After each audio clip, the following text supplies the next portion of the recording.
அன்புள்ளம் கொண்ட எல்லா தமிழ் மக்களுக்கும் வணக்கம். இன்று நாட்டில் நடந்த முக்கிய நிகழ்வுகள் என்னவென்று ஒவ்வொன்றாக பார்ப்போம் வாருங்கள்.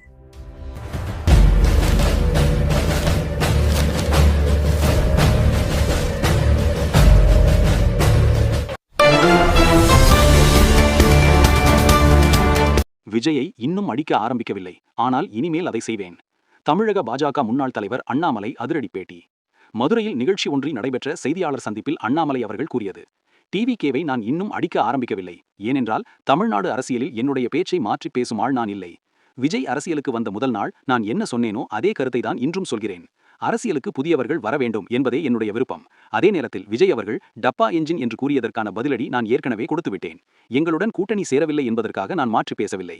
அவருடைய பாதையிலே அவர் செல்லட்டும்.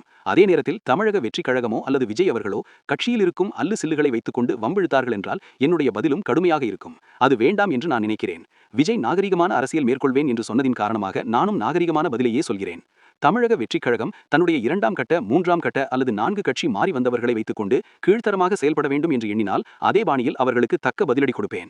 மேலும் எங்கள் கூட்டணியின் தலைமை யார் என்பதை எங்கள் கட்சியின் தலைவர்கள் ஏற்கனவே தெரிவித்துள்ளனர். விஜயின் பேச்சு ஆழம் நிறைந்த ஒன்றாக சிந்திக்க வைக்கும் விதமாக இல்லை, கட்சியினரை கைத்தட்ட வைக்கும் விதமாக மட்டுமே விஜய் பேசி வருகிறார். அண்ணாமலை செய்தியாளர் சந்திப்பில் தெரிவித்துள்ளார். பாராளுமன்றத்தில் பரபரப்பு ஏற்படுத்திய ராகுல் காந்தி. பாராளுமன்ற வளாகத்தில் இன்று இடைநீக்கம் செய்யப்பட்ட 8 எம்பிக்களும் ஆர்ப்பாட்டத்தில் ஈடுபட்டனர். பாராளுமன்ற மக்களவை எதிர்க்கட்சித் தலைவர் ராகுல் காந்திக்கு ஆதரவு தெரிவிக்கும் வகையில் அவர் சிறிது நேரம் அந்த ஆர்ப்பாட்டத்தில் உடன் இருந்தார். அப்போது மத்திய இணையமைச்சர் ரவ்னீத் சிங் பிட்டு அந்த பகுதியை கடந்தார். இதை பார்த்த ராகுல் காந்தி, இதோ ஒரு துரோகி பக்கத்திலேயே செல்கிறார், அந்த முகத்தை பாருங்கள் என்று கூறினார். இதனைத் தொடர்ந்து, வணக்கம் சகோதரரே, எனது துரோகி நண்பரே, கவலைப்படாதீர்கள், நீங்கள் மீண்டும் காங்கிரசுக்கு வருவீர்கள் என்று ராகுல் காந்தி கூறியபடி அவருடன் கைகுலுக்க முயன்றார். அதற்கு பதிலளித்த மத்திய இணையமைச்சர் ரவ்னீத் சிங் பிட்டு நாட்டின் எதிரி என்று கூறியபடி ராகுல் காந்தியுடன் கைகுலுக்க மறுத்துவிட்டார். இருவரும் கடுமையான வார்த்தைகளை பரிமாறிக்கொண்ட சம்பவம் அங்கு பரபரப்பை ஏற்படுத்தியது. மேலும் ராஜ்நாத் சிங், ஓம் பிர்லா மற்றும் அனைத்து பாஜக தலைவர்களும் இல்லை என்று கூறிய இராணுவ தளபதி நரவேனேவின் புத்தகத்தை ராகுல் காந்தி காட்டுகிறார். விதியின் 4 நட்சத்திரங்கள் உள்ளது, அதை அனைவரும் வெளியிட்டு படிக்க வேண்டும். இராணுவ தளபதி எழுதிய பகுதிகளை படிக்க எல்ஓபி ஏன் அனுமதிக்கப்படவில்லை என ராகுல் காந்தி கேள்வி. தமிழக அரசுக்கும் முதல்வருக்கும் தமிழக வெற்றிக் கழக தலைவர் விஜய் கடும் கண்டனம். ஜனநாயகத்தின் 4வது தூணாக செயல்படும் ஊடகவியலாளர்கள் மீது ஸ்ரீரங்கம் தொகுதி திமுக சட்டமன்ற உறுப்பினர் திரு பழனியாண்டி நடத்திய தாக்குதல் கடும் கண்டனத்திற்கு உரியது.